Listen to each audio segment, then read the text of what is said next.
Breaking news చూస్తున్నాం. ఏపీలో ఉచిత బస్సు పథకం అమలుకు కీలక అడుగు పడింది. ఈ పథకాన్ని అమలు చేయడానికి ప్రభుత్వం కేబినెట్ సబ్ కమిటీని నియమిస్తూ ఉత్తర్వులు జారీ చేశారు. సబ్ కమిటీలో రవాణా శాఖ, హోంశాఖ, మహిళా శిశు సంక్షేమ శాఖ మంత్రులు సభ్యులుగా ఉన్నారు.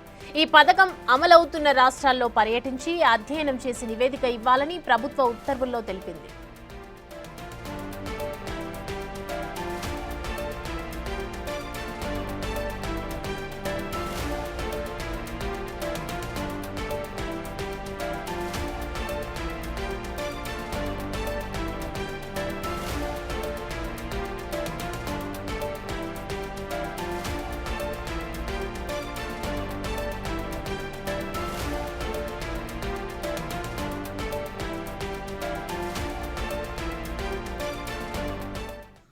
ఇదే అంశానికి సంబంధించి మరిన్ని అప్డేట్స్ మా ప్రతినిధి శివ అందిస్తారు. శివ, చెప్పండి. ఏపీలో ఉచిత బస్సు పథకంకి కీలక అడుగు పడినట్లుగా తెలుస్తుంది. మరిన్ని అప్డేట్స్ ఏంటి?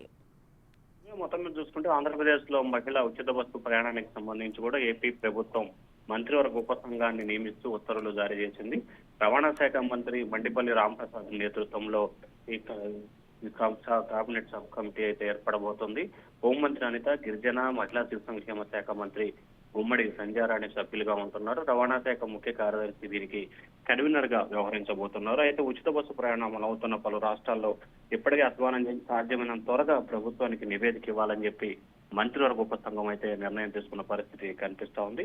త్వరలోనే మహిళలకు సంబంధించి ఉచిత బస్సులకు సంబంధించి కూడా ఏపీ ప్రభుత్వం కీలకమైన నిర్ణయం తీసుకునే అవకాశం కనిపిస్తా ఉంది. జనవరి 2వ తేదీన జరగబోతున్న ఏపీ కేబినెట్ భేటీకి సంబంధించి కూడా ఆలోపునే ఉచిత బస్సుకు సంబంధించి కూడా కేబినెట్ సబ్ కమిటీ ఒక నివేదిక ఇవ్వాలని చెప్పి ప్రభుత్వం ఆదేశాలు జారీ చేసింది. సో ఈ నేపథ్యంలోనే జనవరి 2వ తేదీన జరగబోతున్న ఏపీ కేబినెట్ లో ఉచిత బస్సులకు సంబంధించి స్పష్టమైన విధి విధానాలు ఖరారయ్యే అవకాశం కనిపిస్తా ఉంది. ఆంధ్రప్రదేశ్ లో సంక్రాంతి నుంచి ఉచిత బస్సు ప్రయాణాన్ని అమలు చేసే విధంగా ఏపీ ప్రభుత్వం అయితే కసరత్తు చేస్తా ఉంది. సౌమ్య, శివ, ఇప్పుడు ఈ పథకం ఎక్కడెక్కడ అమలవుతుందో, అంటే తెలంగాణ రాష్ట్రంలో కావచ్చు, అటు కర్ణాటకలో కావచ్చు, ఎక్కడెక్కడ అమలవుతుందో అక్కడ పర్యటించి అధ్యయనం చేసి ఇక నివేదిక ఇవ్వాలని ఉత్తర్వులు పేర్కొంది ప్రభుత్వం.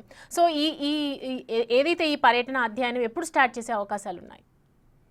మొత్తం మీద చూసుకుంటే ఇప్పటికే అధికారులతో కూడుకున్న బృందం గతంలోనే కర్ణాటక, తమిళనాడు, అలాగే తెలంగాణ 3 రాష్ట్రాలను కూడా పర్యటన జరిపిన పరిస్థితి కనిపించింది. అయితే ముఖ్యంగా చూసుకుంటే కర్ణాటక, తెలంగాణలో అమలవుతున్న విధానాన్ని ఆంధ్రప్రదేశ్ లో అమలు చేయాలనేది ఏపీ ప్రభుత్వ ఆలోచనగా కనిపిస్తా ఉంది. అయితే ఆంధ్రప్రదేశ్ కు సంబంధించి గతంలో 13 జిల్లాలు ఉంటే వైసీపీ సర్కార్ టైంలో 26 జిల్లాలైనాయి. సో జిల్లా వరకు పరిమితం చేయాలా, నియోజకవర్గానికి పరిమితం చేయాలా, లేకపోతే ఉమ్మడి జిల్లా వరకు ఉచిత బస్సు అమలు చేయాలా అనే దానికి సంబంధించి ప్రభుత్వం అయితే కసరత్తు చేస్తా ఉంది. సో దీనికి సంబంధించిన విధి విధానాల్ని ఇప్పటికే రవాణా శాఖ అధికారులు ప్రభుత్వానికి సమర్పించారు.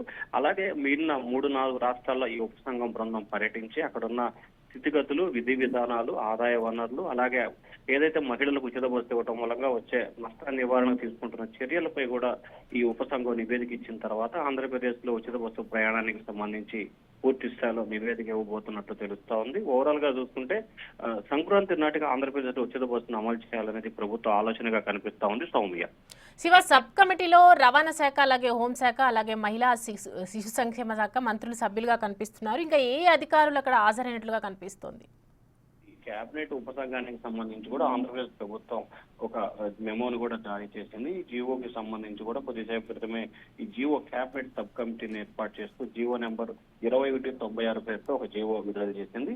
ఈ జీవోకి సంబంధించి కూడా రవాణా శాఖ మంత్రి మండిపల్లి రాంప్రసాద్ రెడ్డి, అలాగే హోంశాఖ మంత్రి అనిత, గిరిజన శిశు సంక్షేమ శాఖ మంత్రి సంధ్యారాణి, అలాగే రవాణా శాఖ ముఖ్య కార్యదర్శి కన్వీనర్ గా ఈ ఉపసంఘానికి ఉండబోతున్నారు. అయితే ఉపసంఘానికి చైర్మన్ గా మండిపల్లి రాంప్రసాద్ రెడ్డి ఉంటే ఉప కన్వీనర్ గా కూడా రవాణా శాఖ కార్యదర్శి ఉంటారు. అలాగే 2 మంత్రులు దీంట్లో సభ్యులుగా ఉండబోతున్నారు. అంటే మొత్తం 4తో కూడుకున్న బృందం ఈ కేబినెట్ సబ్ కమిటీని ఏపీ ప్రభుత్వం నియమించింది. ఒకవేళ వీరికి గనక కావాలంటే గనక ఆర్థిక శాఖ నుంచి మరొకళ్ళని కూడా తీసుకునే అవకాశాలు కనిపిస్తా ఉన్నాయి. ఆర్థిక, రెవెన్యూ శాఖ నుంచి కూడా ఒక్కొక్కరిని తీసుకోవాలనేది ప్రభుత్వం అయితే ఆలోచన చేస్తా ఉంది. దానికి సంబంధించి ఈ ఉపసంఘం సోమ మంగళవారంలో భేటీ అయిన తర్వాత ఇంకా ఎవరెవరిని తీసుకోవాలనే దానికి సంబంధించి ఒక నిర్ణయం వెలువడుతుంది. అలాగే ఈ నెల చివరి నాటికి ఆయా రాష్ట్రాల్లో పర్యటించి జనవరి 2వ తేదీ కల్లా ప్రభుత్వానికి నివేదిక ఇవ్వాలనేది ప్రభుత్వం ఆలోచన చేస్తా ఉంది. Soumya, thank you Shiva.